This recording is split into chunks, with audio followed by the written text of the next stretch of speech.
कुलकर्णी सरकार, सब जगह तो खुदाई करवा ली पर कुछ नहीं मिला। बड़ा चमत्कारी है ये, इतनी सरलता से नहीं मिलने वाला सबूत। लगता है इसने खंडर के पीछे छुपा कर रखा होगा। रुक जाओ, खंडर के पीछे खुदाई करके देखते हैं। चलो।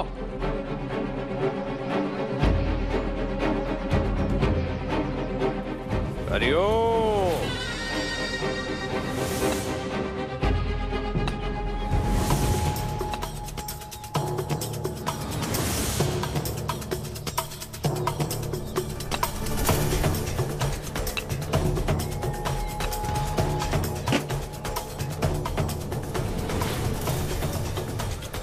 ये ध्वनि कैसी? पता करो क्या है।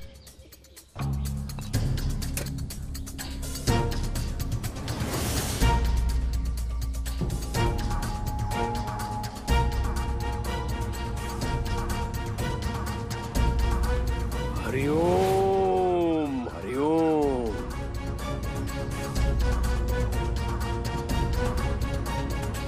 इसे भला यहाँ पे कोई क्यों गाड़ेगा थानेदार जी?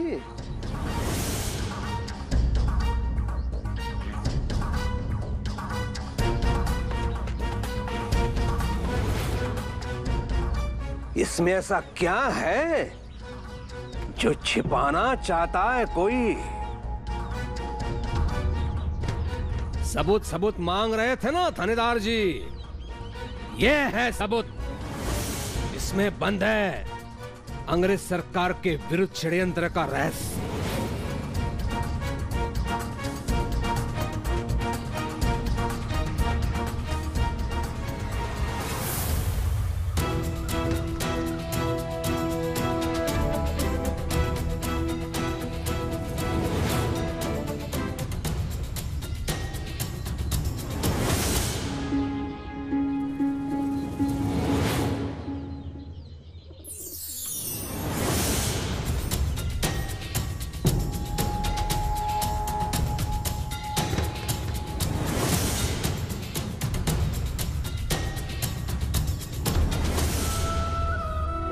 इस चमत्कार को देखकर मुझे वो दिन याद आ गया जब बाल योगी ने इसी तरह अपने गुरु के गुप्त समाधि के दर्शन कराए थे।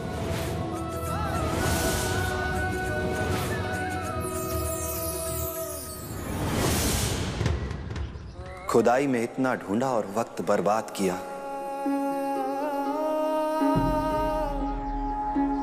खुदाई में ढूंढते तो शायद कुछ मिल भी जाता। शब्दों के हेर फेर से प्रभावित होने वाला नहीं हूं मैं। शब्दों का नहीं, मनके का फेर है। कुलकर्णी सरकार, साईं के खिलाफ कोई सबूत नहीं है, इसलिए इन्हें गिरफ्तार नहीं किया जा सकता है।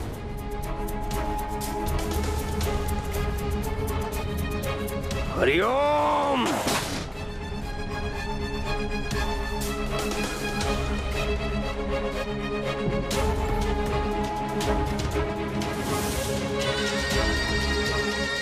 इनको ले चलो। आत्मसमर्पण करने के बाद, हिंसा त्याग देने के बाद भी हमारे साथ ऐसा क्यों हो रहा है साईं?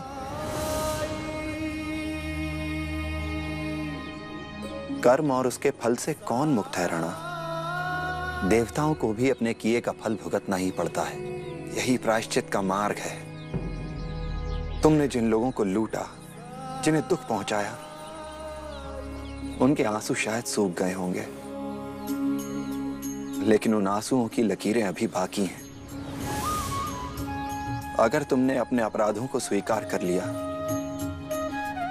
और उनसे क्षमा मांगते हुए अपनी सजा को भुगता, तो इस दुनिया का इंसाफ और ईश्वर दोनों पर भरोसा बना रहेगा।